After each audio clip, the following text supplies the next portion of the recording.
15 years. That's how long we'd been married by the time the first real fracture showed itself. Not the kind that comes from a slammed door or a cold shoulder. Those we'd had like any long relationship. I'm talking about the kind of crack that runs deeper, the kind you don't see right away but feel long after it's already split the foundation. And it didn't happen in our kitchen or bedroom or anywhere private like you'd expect. It happened at a corporate holiday party in Denver, of all places. Somewhere between the shrimp cocktail and the overpriced wine, the marriage I thought I understood started to turn into something else. The ballroom was loud, filled with the polished laughter of people pretending to be looser than they were. I'd brought Rachel with me, like I always did to these things. She was stunning in emerald green, confident, glowing in that low-lit hotel glamour way. Everyone loved her. People who couldn't remember my name still remembered hers. She belonged in that world more than I did. I was the quiet one, the guy people nodded at because they thought I was someone importance plus one, until I started talking and they realized, oh, he's the finance guy, the introvert with the numbers. Rachel, on the other hand, floated through these events like they were cocktail hour at her own wedding. She was magnetic. She knew how to navigate people, how to keep them just interested enough to want more without ever letting them in too close. That used to impress me. That night, we were standing with a small group near the bar, 4 or 5 colleagues and their spouses, just close enough to the open dance floor to hear the band warming up. I was only half listening to the conversation when I heard her say it. She laughed, head tilted back slightly, eyes flashing. I mean, maybe monogamy is just a phase, you know?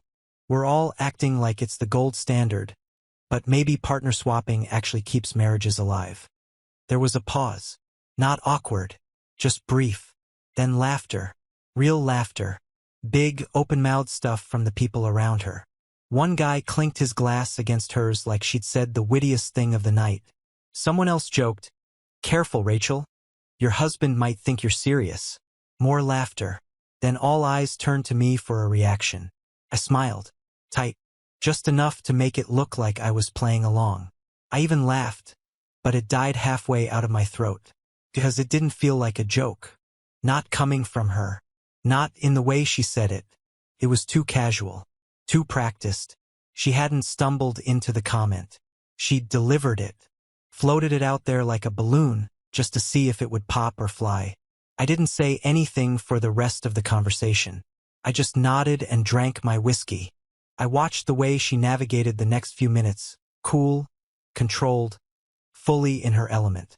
She didn't even glance at me again until 20 minutes later, when we found ourselves alone near the edge of the room while the others drifted off to grab drinks or find seats. I waited for her to say something, to acknowledge it, to ask, did I take it too far? Or even, I'm just messing around, right? Instead, she said, "You good?" Like she'd asked me if I needed a refill. Like nothing at all had happened. "You meant that?" I asked. She tilted her head, pretending not to know what I was talking about. "What?" "The monogamy thing." She laughed again, but it was smaller this time. "Oh, come on. Don't be so uptight." "I'm not being uptight." "You are, though." She looked away, scanning the room like she was bored. "It was a joke, babe." Everyone laughed. "You don't have to make it a thing." But it was a thing. It sat between us the entire rest of the evening, unspoken but growing. She danced with coworkers. I stayed planted in conversation circles I didn't want to be in. Every time I looked at her, I saw someone else. Or maybe someone who had always been there, but who I'd been too busy or too in love to really notice. Back in the hotel room, I tried to bring it up again. Tried to pull the thread and see if the whole sweater unraveled. That wasn't just a joke," I said. Rachel sighed, already pulling pins from her hair in front of the mirror. "You're still on that?" "I'm not overthinking it." "You are. You always do this. Take something small and twist it until it means something ugly." "It wasn't small." She turned around, finally facing me. "You've been wound up for weeks. Work stress, travel. You're probably just projecting it onto me." There it was, the full deflection, and the subtle blame. Not only was I being sensitive, but it was my own fault. I was reading too much into it because I was tired, or anxious, Or maybe I'd lost my sense of humor altogether. I didn't respond. I just sat on the edge of the bed while she disappeared into the bathroom, the sound of running water muffling any further conversation. And that's when I did something I hadn't done since I was 23. I took off my wedding ring. Quietly. No speech. No dramatic gesture. I just slid it off and placed it on the nightstand. She didn't notice.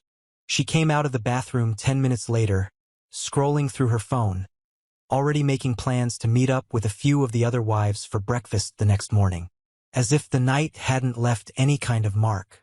As if we were still the couple she thought we were. Outwardly, nothing changed.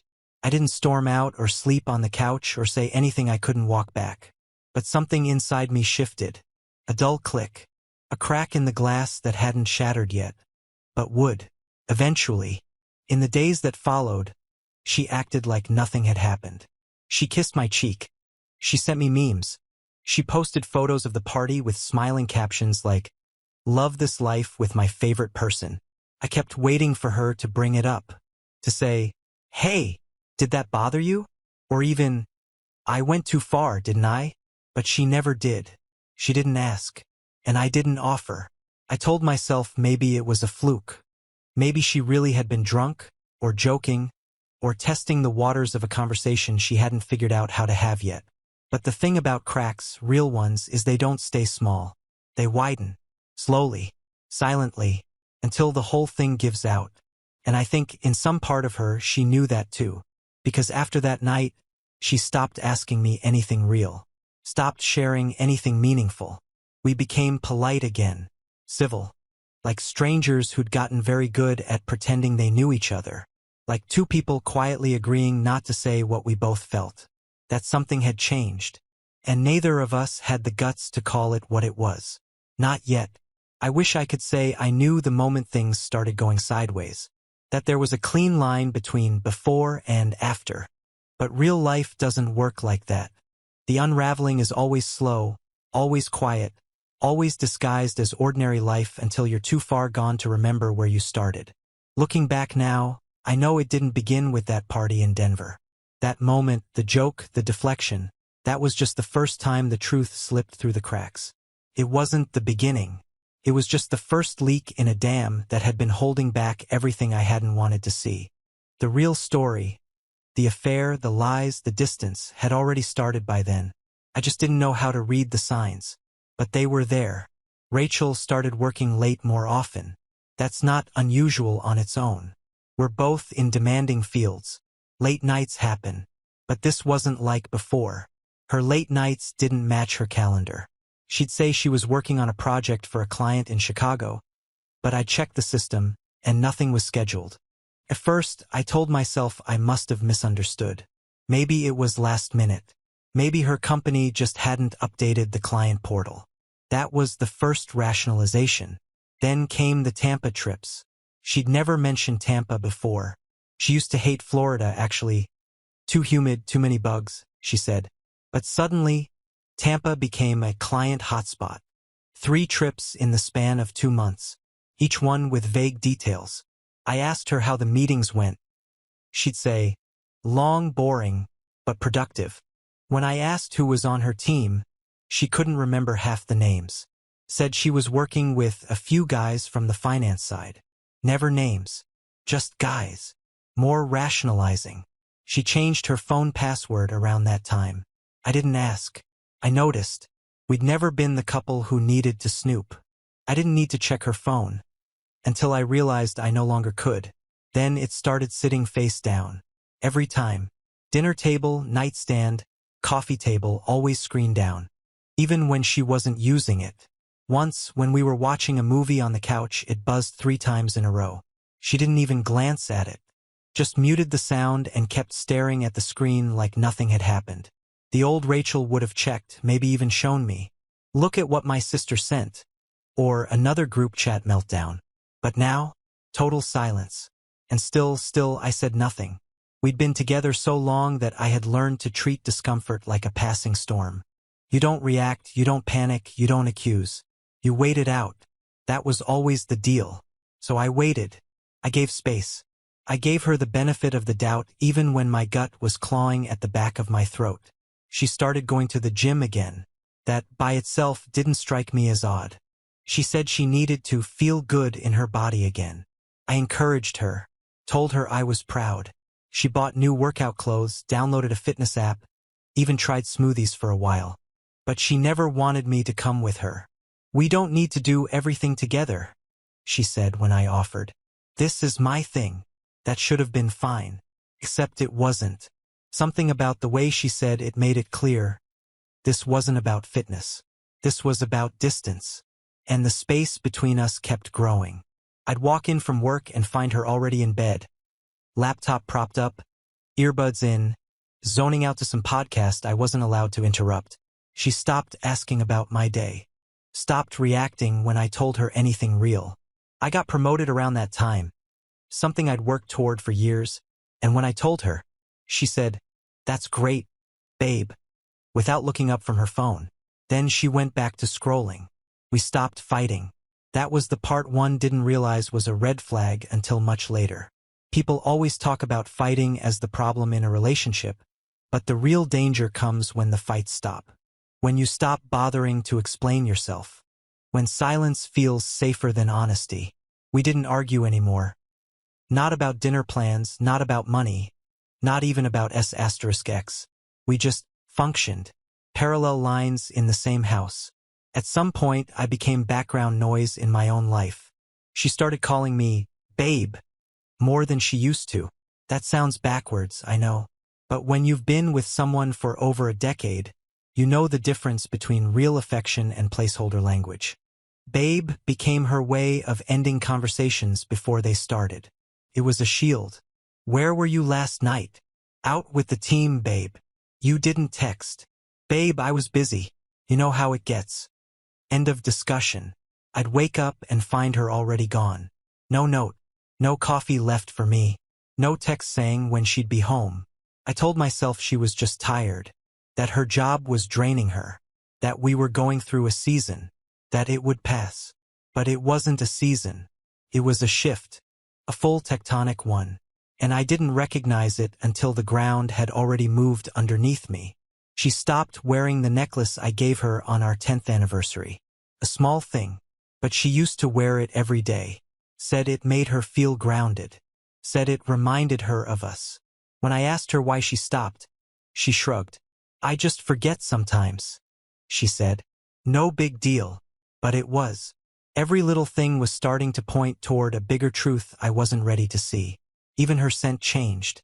Her perfume, same brand, but different variation. Lighter, sharper. Not the one I used to bury my face in on Sunday mornings. I told her I missed the old one, and she said, "Well, this one's more mature. The other one felt too young." Like she was outgrowing more than just a fragrance. And us? We weren't even growing apart anymore. We had already grown into two separate people. I just hadn't accepted it. The kicker was a random Tuesday night in early March. She was in the kitchen pouring a glass of wine. I was upstairs, folding laundry, when I heard her laugh. It wasn't a laugh meant for me. It was softer, lower, that kind of private laugh you save for someone who makes you feel seen. I walked downstairs, and she was on the phone. Smiling at nothing, her voice hushed. When she saw me, she flinched. It lasted half a second. "But you can't unsee that." She ended the call quickly. "Just work stuff," she said. "We're finalizing a client proposal." At 9:30 at night? I didn't question it. I didn't ask who it was. I just nodded, said okay, and went back upstairs.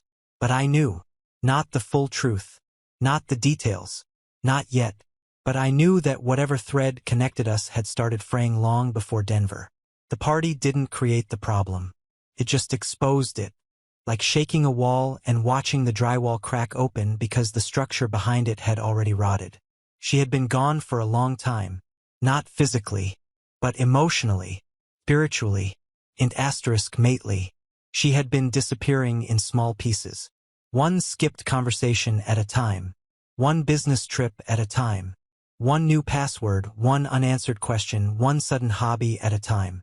It was all there, in plain sight, But when you're close to someone, really close, you don't notice when they start pulling away. You adjust. You compensate. You explain things away to protect the version of the relationship you need to be true. You protect the story you've built because the alternative, that it's already collapsing, is too hard to face. But the story doesn't protect you back. That's what I learned. And by the time I finally admitted it, by the time I let myself believe that the woman I loved was already gone, the damage was done. The pattern had been playing out for months. I just hadn't seen it for what it was. Now I couldn't see anything else. I didn't catch her by following her or checking her phone or playing amateur detective. The truth didn't come to me through suspicion. Came through logistics, paper, numbers, the most boring things in the world until they aren't. I've always handled our finances. Not because I controlled them, but because it made sense. I was better with details. She trusted me with that. Or at least she used to. So when I sat down one Sunday morning to reconcile statements, I wasn't hunting for anything. I was just doing what I'd done for years. That's when I saw Orlando. A hotel charge. 2 nights. Not a chain we'd ever used together. Not tied to any flight number I recognized. I checked her calendar. Nothing. I checked her email confirmations from work. No conference. No client visit. No overlap that made sense. At first, I assumed it was a mistake. A misposted charge. Maybe a colleague had used the corporate card and reimbursed wrong. I wanted there to be an explanation because that meant I wouldn't have to invent one. But then I found another charge. Different date. Same hotel. I felt something cold settle in my chest. Not panic. Not anger. Recognition. The kind that arrives before emotion. Like your body understands something your mind is still refusing to name. I didn't confront her. Not yet. I needed to be certain. Certainty mattered. If I was going to cross that line, there was no coming back from it. So I pulled flight records. Not because I didn't trust her, but because I needed the truth to exist outside of my feelings. Tampa. Orlando. Tampa again. The dates lined up perfectly with the nights she said she was working late or exhausted, or just not in the mood to talk. Then came the photo. It wasn't sent anonymously. Came from someone I knew. Someone I trusted. No message. Just the image. She was sitting across from a man at an outdoor restaurant. Close enough that their knees touched. His hand rested over hers on the table. Casual. Unhidden. Familiar. Her posture told the rest of the story. She wasn't tense. She wasn't surprised. She wasn't guarding anything. She was comfortable. There are moments in life when your brain tries to slow time down, like if it gives you enough space, you won't break. That photo did the opposite. It snapped everything into focus at once. The jokes, the distance, the passwords, the silence, the travel, the gym, the absence. This wasn't confusion. It wasn't temptation. It wasn't a mistake. It was a parallel life. I sat there for a long time after that. Not crying. Not shaking. Just breathing. Letting the weight of it settle without rushing to label it. I checked more records. I didn't need to, but I did. Restaurants. Rideshares. Another hotel. Different city. Months. That was the part that hurt the most. Not that she'd chosen someone else, but that she'd done it deliberately. Repeatedly. Methodically. While coming home to me like nothing had changed. I thought about all the nights I'd asked if she was okay. All the times I'd stepped back to give her space. All the conversations I'd swallowed to avoid pressure. I wasn't the inattentive husband she'd eventually paint me as. I was the safe place she cheated from. I didn't sleep that night. Or the next. I didn't need to confront her. Confrontation implies negotiation. Emotion. Performance. I wasn't interested in any of that. The truth didn't need my reaction to be real. By the time she came home from work 2 days later, I already knew everything I needed to know. She kissed my cheek. Asked if I wanted takeout. Told me she was tired. I nodded. Played my role. But inside, something had hardened. Not into rage. Into resolve. I wasn't going to beg for honesty from someone who had spent months avoiding it. I wasn't going to argue with facts. And I wasn't going to give her the comfort of watching me break.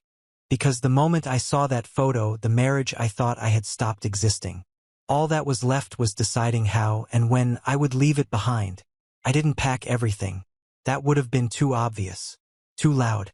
I packed like someone going on a short trip. Just enough to pass under the radar. A small duffel bag. Essentials. Nothing sentimental. No photos. No wedding ring. No explanation. I waited until she left for work. Same time she always did. She kissed my forehead and said, "Don't forget we've got dinner with the Martins next week."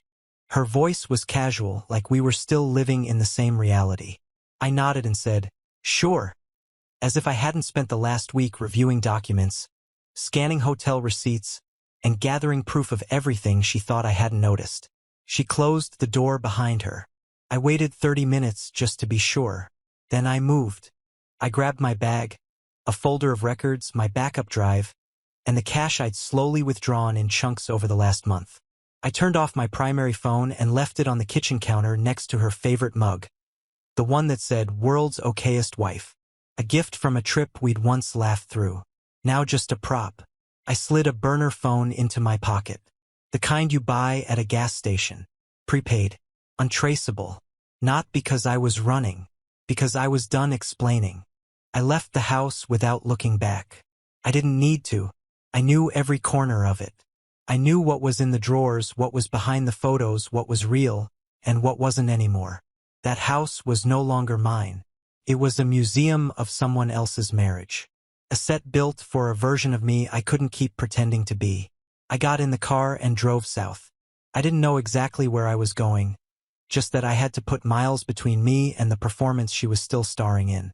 A marriage where she got to cheat in secret and I got to pretend we were still aligned. That wasn't a partnership. That was a prison. I stopped in South Carolina, in a nowhere town off the highway. I found a motel that smelled like bleach and old stories and paid cash for a week. No name, just a signature scribbled on a clipboard no one was going to check twice. I sat on the bed and stared at the ceiling, listening to the buzz of the light above me. There was no drama, no breakdown, no cinematic soundtrack, just silence. And in that silence, for the first time in months, I could breathe. I set up a delayed message through my email, scheduled to send 24 hours later. It was short. One paragraph. No emotion. Just clarity. "Rachel, I know about everything. You don't need to explain, and I'm not asking you to. I've left. The documents are with a lawyer. You'll hear from them soon. Please don't contact me." I reread it once. I didn't change a word. Then I logged out. That night I slept for 12 hours. Not because I wasn't hurting. I was. But the exhaustion wasn't emotional anymore. It was chemical. I had been holding my breath for so long that once I let go, my body crashed. The next morning, I walked to a diner across the street. The kind with sun-bleached menus and waitresses who call you Han. I ordered eggs and toast and watched the cars pass by like I'd never seen the world moving without me in it. No one knew who I was. No one cared. It was perfect. I didn't check her social media. Didn't look for updates. I didn't want to see the panic, the posts about needing space or confusing times. I didn't want to watch her curate the story. I'd seen enough to know the version of her she showed the world was always a few steps removed from the truth. Let her spin it. Let her be the victim. I didn't leave to expose her. I left to stop disappearing inside someone else's lie. That week I made calls.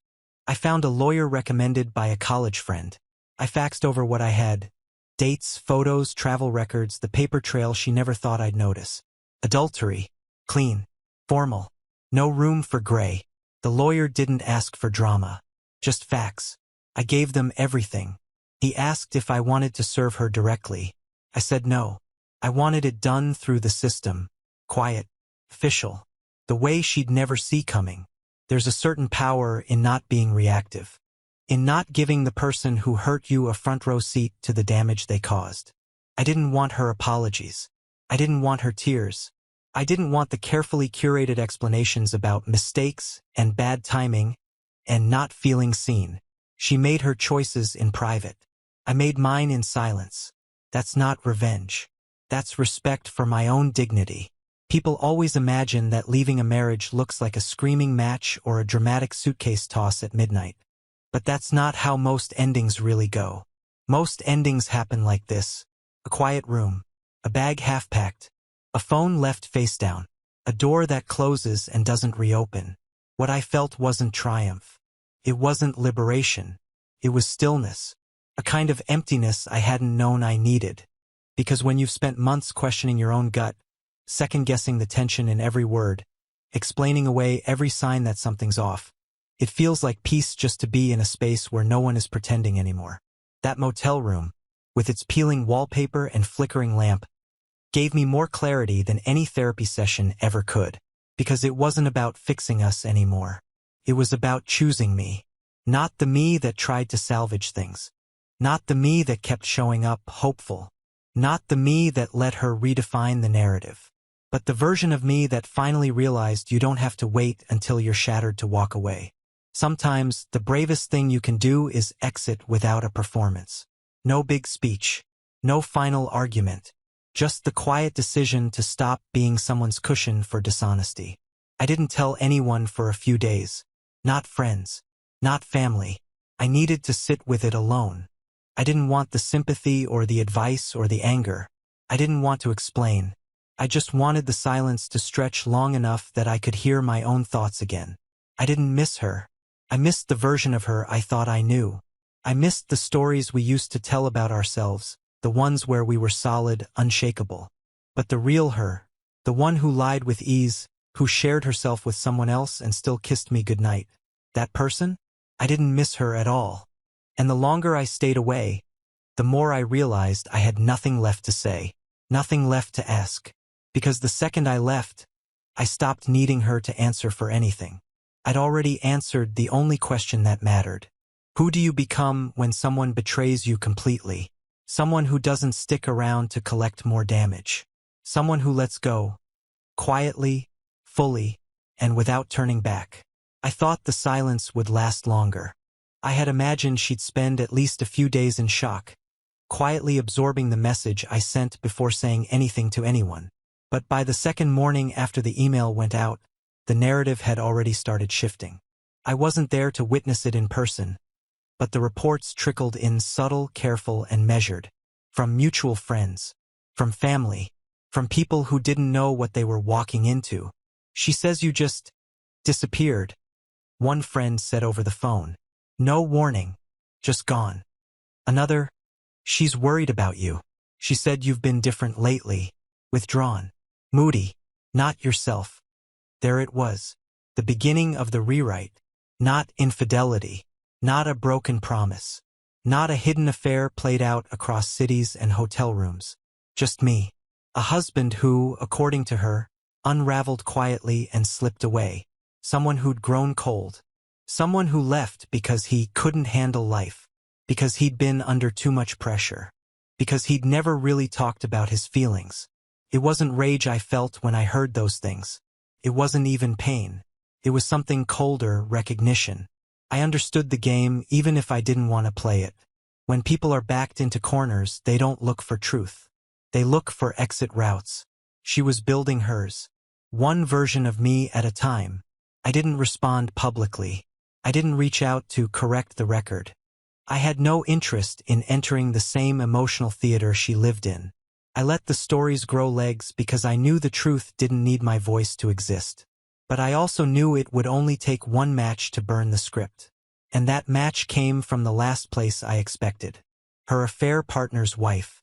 I didn't know her, had never met her, but she found me. It started with a message. Short, polite, direct. Hi, I believe our spouses have been involved. Would you be open to a conversation? I stared at the screen for a long time before replying. I wasn't sure I wanted to hear anything else. But curiosity overruled exhaustion, and within an hour, we were on the phone. Her name was Melissa. She was calm, composed, and absolutely certain. She had tracked travel records, matched hotel stays, collected messages, even photos. She had been going through her own private hell just like I had. But where I had chosen silence, she had gone forensic. And when we compared timelines, it all locked in place. Months of overlap, shared cities, coordinated lies, identical patterns of avoidance. They hadn't just cheated, they'd choreographed it, like some twisted duet. Two married people pretending they were the victims of their respective spouses' distance, all while making room for each other behind the curtain. The final nail came when Melissa forwarded me an email thread. One I hadn't seen before. One where Rachel had referred to me as checked out and emotionally unavailable. She described me as cold, disengaged, a man who hadn't been present for years. Reading it didn't hurt. It just confirmed what I'd already accepted. She wasn't telling lies to hurt me. She was telling lies to save herself. To her affair partner, to her friends, to her own reflection. Melissa asked if I wanted to confront them together. A dual exposure, a controlled implosion. I declined. I'm not in the business of satisfying her shame, I told her. Let her tell her stories. Truth catches up. And it did. Fast. Once Melissa went public with the affair. Calmly, without drama, just facts. The dominoes began to fall. The social circle that had quietly accepted Rachel's version of events started to shift. The people she'd leaned on for validation began to question what they'd heard. The story couldn't hold once the facts started to float. And I didn't have to say a word.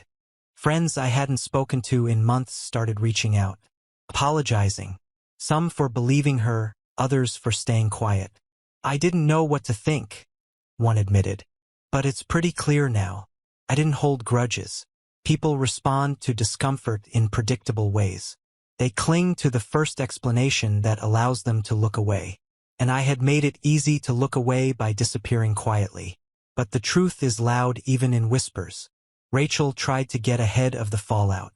She called my sister, left a voicemail about reconnecting, and how none of this was supposed to happen. She emailed one of my closest friends, claiming she didn't know how to stop the damage once it started.